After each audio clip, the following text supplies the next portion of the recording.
Պետական եկամուտների կոմիտեի նախագահին ուղղված առաջին հարցը վերաբերում էր Գագիկ Ծառուկյանի նկատմամբ սկսված քրեական հետապնդմանը։ Լրագրողներին հետաքրքրում էր, թե որ թվականի եւ որ գործի մասին է խոսքը։ Էդուարդ Հակոբյանը պարզաբանեց, վարելիքի ներմուծմանն է վերաբերում եւ այն կապված չէ ընտրությունների հետ։ Սա միակը չէ, հավելեց Պաշտոնյան։ Վարելիքի ներմուծման ոլորտում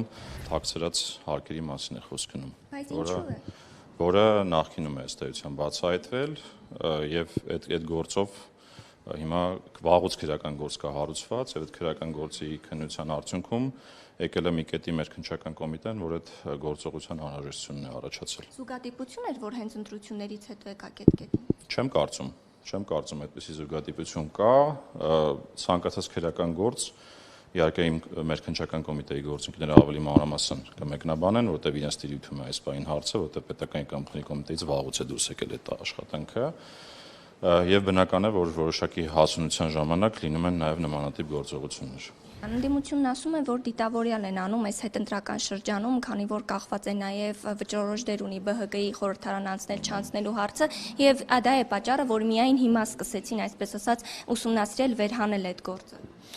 Ես ճիշտ ասած դիտավորության մասին մեկնաբանություն չեմ կարող տալ, չեմ կարծում, որ նման բան կա։ Խոսելով տնտեսվարողների մասին, պետնախագահն ընդգծեց, ստուգումներ եւ բացահայտումներ պարբերաբար իրականացվում են, դրանք պայմանավորված չեն անձերով։ Հերթական մեր ստուգումների շրջանակներում, երբ որ խաղատները հերթականությամբ ստուգում ենք, օրինակ Շանգրիլան էլ հայտնվել այդ ստուգումների շրջանակներում, այդ դրա շրջանակում ունեցել ենք բացահայտումներ եւ խախտումների բացահայտումներ, որը հիմա քննվում է։ Լրագրողները հետաքրքրվեցին նաև վերջին օրերին Իրանից ժամանած բեռնատարում բացահայտված 143 կապ չհայտարարագրված բնական մազի դեպքով։ Դա մաքսանենգության դեպք է, այսինքն բնական մազը մեր մաքսանենգության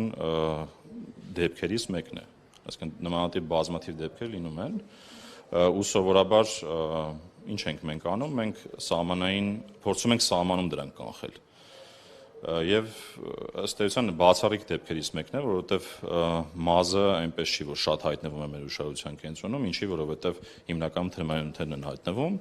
եւ այդ առումով ուղղակի հերթական մաքսանենգության դեմ պայքարի արդյունավետ գործողությունների հետևանք է։ Չպազրույցի ընթացքում պետնախագահն անդրադարձավ նաև Հայաստանից արտահանումների խնդիրներին, նշելով, փորձում են մաքսային վաճառությունները հնարավորինս նվազեցնել։ Էդուարդ Հակոբյանի խոսքով կոմիտեն բաց է եւ պատրաստ աջակցելու տնտեսվարողներին։